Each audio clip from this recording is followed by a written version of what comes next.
A rule that traders would do well to remember is that easy markets are usually followed by difficult markets, and difficult markets are usually followed by easy markets, easy trending markets. So here's a perfect example. This was a very difficult market, and even though this was a pretty decent intermediate rally, it was not an easy rally to trade. This was very volatile, big ups and downs along the way. Very hard to make money in this during this rally. Um, and then as we got our intermediate correction, I predicted to my subscribers that uh, this difficult phase would be followed by an easy, strongly trending phase where we could make some good money. And that is exactly what happened. And we made an insane amount of money during this rally. Now, um, as I said, typically after an easy trending phase, you'll have a difficult phase. Price got stretched a long ways above this 200-day moving average. It needed to go sideways or down, allow the moving average some time to catch up to price. We are still stuck in this difficult sideways phase. And the flaw with many retail type traders is they don't understand this rule. And so after a strong trending phase like this, they think and expect that the market should um, resume this trend very quickly. And so they're not prepared for this difficult sideways consolidation phase. So I see this a lot. I got a lot of people that traders that gave up, threw in the towel, canceled their subscription to the SMT right here at the bottom, right before this trending phase, and of course they missed the move.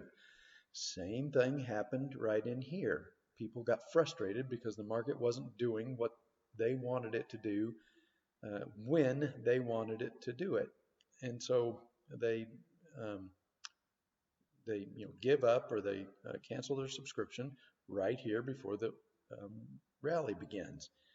And now, of course, they're doing it again. Um, there's really not a whole lot I can do for people like this. They're just very emotional. They can't control their emotions. They can't think logically. They can't um, focus on the big picture. They're way too short-term driven. When the market doesn't do what they want it to do immediately, they get frustrated and they give up. And it's almost like trying to herd cats. Um, these people just really have no chance of making money in the markets, and there's really not much I can do to help these type of people. They're just too emotional, and unless they can find a way to change that, they're really probably never going to have much success in the investing business. So let me convert this over to a much longer term chart and show you what the big picture is. Here is our baby bull high. And now keep in mind the commercial bullion banks are heavily short. They've kind of already lost control of gold. It has broken through that resistance zone at about 1370-ish. So they've already lost control of that. They're in jeopardy of getting caught in another big short squeeze. This is why they are continue to attack the miners. This is kind of the last line of defense. You can see that that rally, the one that I predicted that would be a strong trending rally and we would make some good money, came right up and didn't quite test the baby bull highs, but close enough, and then it pulled back. And we're just it's just catching its breath and building energy. I'm pretty sure we are going to break out of here, but the banks are going to fight this as long as they can. Once the miners break out of above this baby bull high, there's really no resistance until we get up here to the $39 or $40 level, and I think we will get there. we're going to have another very strong trending move like this. All right, so let me shrink this a little bit so you can see what's happening during the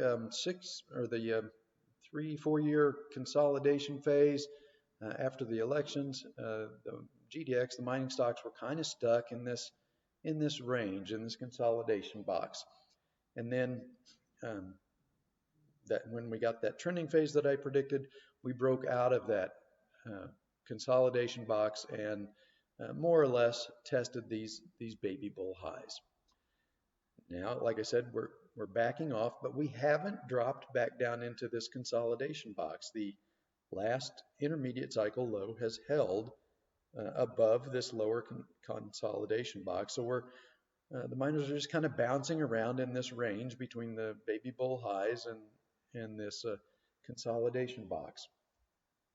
I'm pretty confident that they are building enough energy to finally break through here. And again, like I said, the bullion banks are heavily short. They're going to fight this as long as they can. Once the miners break out above this baby bull high, and like I said, gold has already broken above 1370 and really has no shot of coming back down to that level anytime soon, I don't think. So once the miners break out above this resistance zone, then the bullion banks, their position becomes hopeless.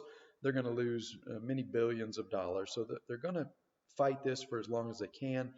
But the big picture is pretty clear. We've got a breakout of this consolidation box. A back test of that breakout is so far has been successful. And I think the miners are preparing to launch an attempt to break through this resistance. And I'm fairly confident that they will break through this resistance during this intermediate cycle. And the people that aren't cats and can control their emotions, stay focused on this big picture, they are going to make a lot of money when this breakout comes. The people that can't control their emotions and get frustrated every day that the stocks or the miners or the metals don't do what they want them to do, they are going to miss the breakout, and they're going to miss the big trending move once this breakout comes, and they're not going to make any money, just like most of them didn't make any money here or any of these moves. The same thing happened back here. Everybody throwing in the towel, canceling their subscription, then they just missed the baby bull rally. So it's just the same thing that happens over and over. These people are just very emotional. They can't think logically when the market doesn't do what they want it to do.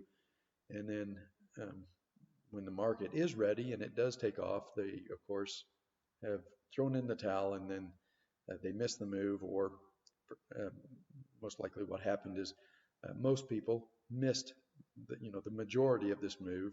They bought up here at towards the highs, and then they get caught in the correction and they sell low. So they find a way to make money on the long side in a bull market. They buy high, they sell low. So I would urge you to try and control your emotions. Understand, look at the big picture, realize what is happening. We had a very strong trending move right here.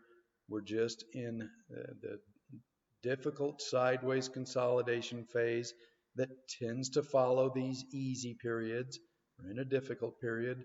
This is giving the 200-day moving average some time to catch up to price, and sooner or later we're gonna break out of this difficult sideways phase, and we're going to have another very strong trending move, and I think it's going to be every bit as profitable and large as this trending move right here.